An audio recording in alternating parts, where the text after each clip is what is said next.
जादुई सैंडल का जादू। मीरपुर गांव में माया अपनी बेटी सारा के साथ रहती थी। शौहर के गुजर जाने के बाद घर की सारी जिम्मेदारी माया पर ही थी। घर चलाने के लिए माया ने अपने घर पर ही सैंडल बनाने का काम शुरू कर दिया। माया बहुत अच्छा सैंडल बनाती थी, लेकिन इसके पास इतनी पूंजी नहीं थी जिससे वो सैंडलों को अच्छे दामों में बेच पाए। वो घर पर ही लोगों के बहुत ही कम दामों में सैंडल बना दिया करती थी और उसी से किसी तरह इसके घर का गुजारा चलता था।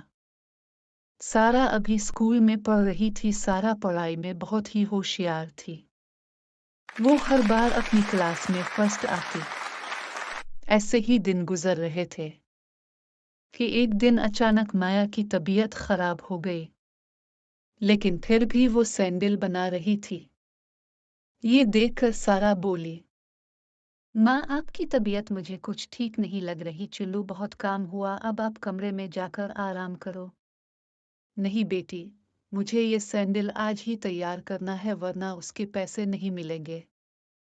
तुम फिक्र मत करो, मेरी तबीयत इतनी भी खराब नहीं है, बस ये तो सर्दी जुकाम है, ठीक हो जाएगा। तुम्हारी स्कूल की फीस भी तो जमा करवानी है, तुम तो जानती ही हो। ये सैंडल बनाना ही हमारी कमाई का एक वाहिद जरिया है। ये कहकर माया जोर जोर से खांसने लगी। माँ, आपकी तबीयत तो ज्यादा खराब है, अब मैं आपकी एक नहीं सुनूंगी। मैंने आपसे थोड़ी बहुत सैंडल बनानी सीखी है। अब आप जाकर आराम करिए, बचे हुए काम में कर दूंगी। नहीं बेटा, तुम्हारे इम्तिहान शुरू होने वाले हैं, तुम उसकी तैयारी करो। मैं नहीं चाहती मेरी वजह से तुम्हारी पढ़ाई में कोई कमी आए।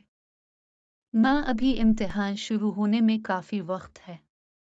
मैं पढ़ाई भी कर लूंगी साथ में और काम भी। मेरी प्यारी माँ, अब आप टेंशन ना लो। बेटी, कल सिठानी की बेटी का बर्थडे है और उन्हें सुंदर सा सैंडल बनाकर आज ही देना है। क्या तुम बना पाओगी?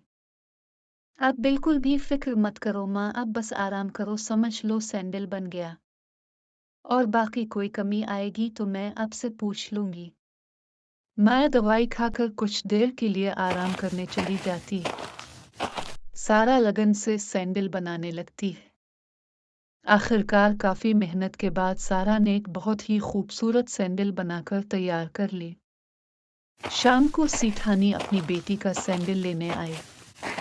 अरे वाह, कितना सुंदर सैंडल बनाया है सारा, तुम्हारी माँ के हाथों में तो जादू है, जादू। मैंने इतना सुंदर सैंडल तो सिर्फ शहर के बड़े बड़े मॉल में ही देखी है। अरे नहीं सिठानी जी, ये सैंडल मैंने नहीं बनाया है, बल्कि मेरी प्यारी बेटी सारा ने बनाया है। तुम्हारी बेटी ने वाकई बहुत ही अच्छा सैंडल बनाया है। ये लो सैंडल के पैसे। ये बोलकर सिठानी चली गई। लेकिन इसी दिन से सारा के बनाए हुए सैंडलों की चर्चा पूरे गांव में होने लगी। गांव की सभी लड़कियां अब सारा से ही अपने सैंडल बनवाने लगी। सारा अब दिन में स्कूल जाया करती और देर रात तक सुंदर सुंदर सैंडल बनाती। सैंडल बनाकर उसे जो भी पैसे मिलते, सारा उनसे माँ के लिए दवाई लाती। लेकिन इसकी माँ की तबीयत में कोई फर्क नहीं आया। धीरे धीरे इसकी हालत पहले से ज्यादा बिगड़ने लगी। एक दिन माया अपनी बेटी से कहती है, बेटी, तुम दिन रात इतनी मेहनत करती हो, पढ़ाई के साथ सुंदर सुंदर सैंडल भी बनाती हो, और जो भी पैसे कमाती हो वो मेरी दवाई में खर्च कर देती हो। लेकिन बेटी, अब मुझे लगता है मेरा आखिरी वक्त आ गया है। माँ, मुझसे दूर जाने की बात न किया करो, आखिर आपके सिवा इस दुनिया में मेरा है ही कौन। आप फिक्र मत करो माँ, मैं जल्द ही आपको शहर के अच्छे अस्पताल में लेकर जाऊंगी, अब जल्दी ठीक हो जाओगी। मेरी बच्ची, मेरा आखिरी वक्त आ गया है, अब तुम अपना ख्याल रखना, तुमने मेरी बहुत अच्छे से खिदमत की। इतना कहकर माया इस दुनिया को हमेशा के लिए छोड़कर चली जाती है। ये देखकर सारा फूट फूट कर रोने लगती है। माँ, पहले पापा चले गए और अब आप भी मुझे छोड़कर चले गए, अब मैं अकेली इस दुनिया में क्या करूंगी माँ।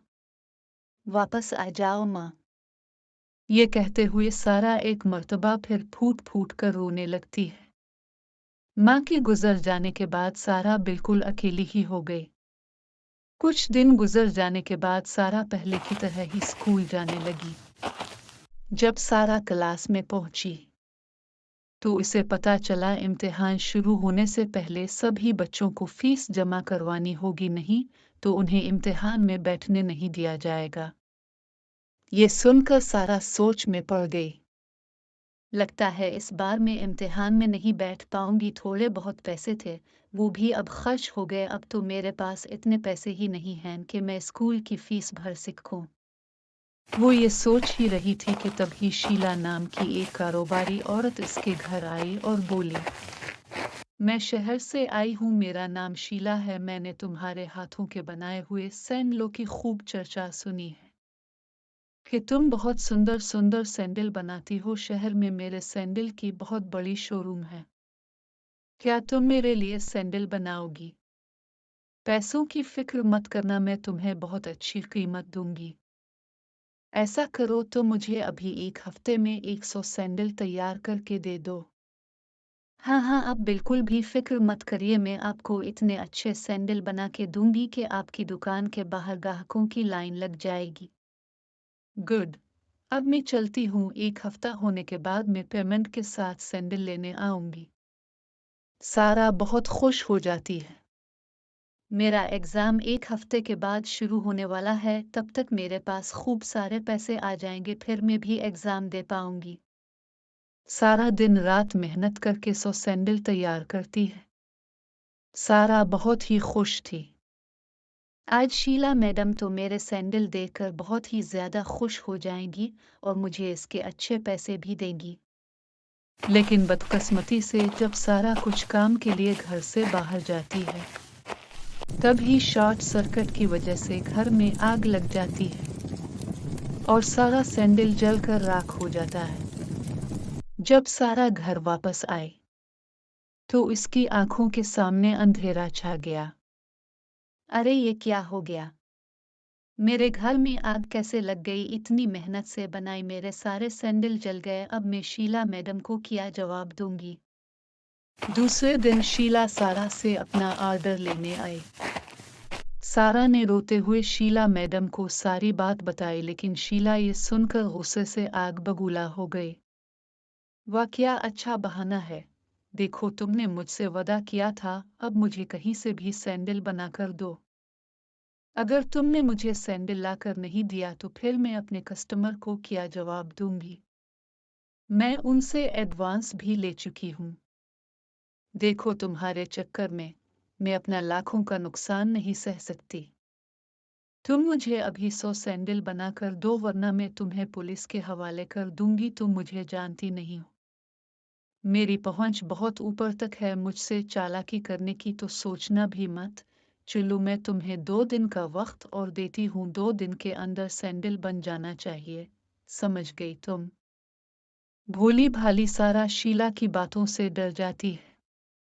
इसे समझ नहीं आ रहा था कि 2 दिन के अंदर इतने सारे सैंडल बनाकर कहाँ से देगी। यही सब सोचते सोचते सारा नदी के किनारे पहुंच गए। वहां उसे सोने की सीढ़ी दिखाई दी जो बादलों में जा रही थी। अरे ये सोने की सीढ़ियां यहाँ कहाँ से आ गई? कल तक तो यहाँ कोई सीढ़ी नहीं थी। सारा इन सीढ़ियों पर चढ़ गई। तभी वो बादलों में पहुंच गई। वहां उसे 2 सैंडल का घर दिखाई दिया, जिसे देखकर वो चौंक गई। तभी पहले सैंडल घर में से आवाज आई, सारा तुम बिल्कुल सही जगह आई हो। अगर तुम मेरे घर में आओगी तो तुम्हें बहुत सारी दौलत मिलेगी, लेकिन तुम्हें हमेशा के लिए यहाँ रहना होगा। सारा तुम्हें मेरे घर में इतना ही मिलेगा जितने की तुम्हारी जरूरत है, और तुम उन पैसों को अपने साथ घर ले जा सकती हो। सारा ने कुछ देर सोच कर कहा, मुझे ज्यादा दौलत नहीं चाहिए। मेरी माँ ने मुझे सिखाया है कि इंसान को मेहनत करते रहना चाहिए, कभी लालच नहीं करना चाहिए। इसलिए मुझे जितनी जरूरत है मुझे इतना ही चाहिए, ज्यादा नहीं। इसलिए मैं दूसरे जादुई सैंडल के घर में जाना चाहती हूँ। इसके बाद सारा जैसे ही इस जादुई सैंडल के घर में गई, इसे घर के अंदर ढेर सारे रुपए, सोना, चांदी और खूब सारे सैंडल दिखाई दिए।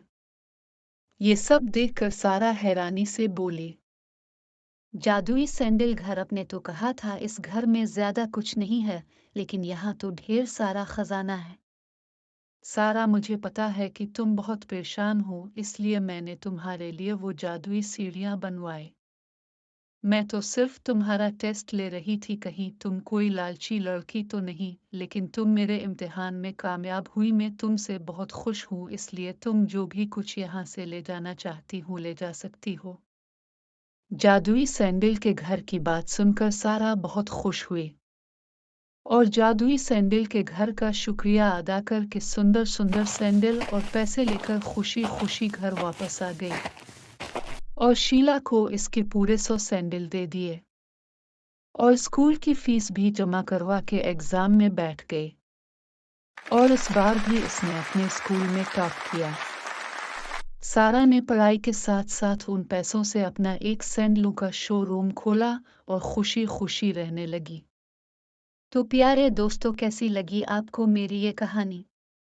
हमें कमेंट करके ज़रूर बताएं और ऐसे ही नई कहानियाँ सुनने के लिए हमारे चैनल को सब्सक्राइब करें।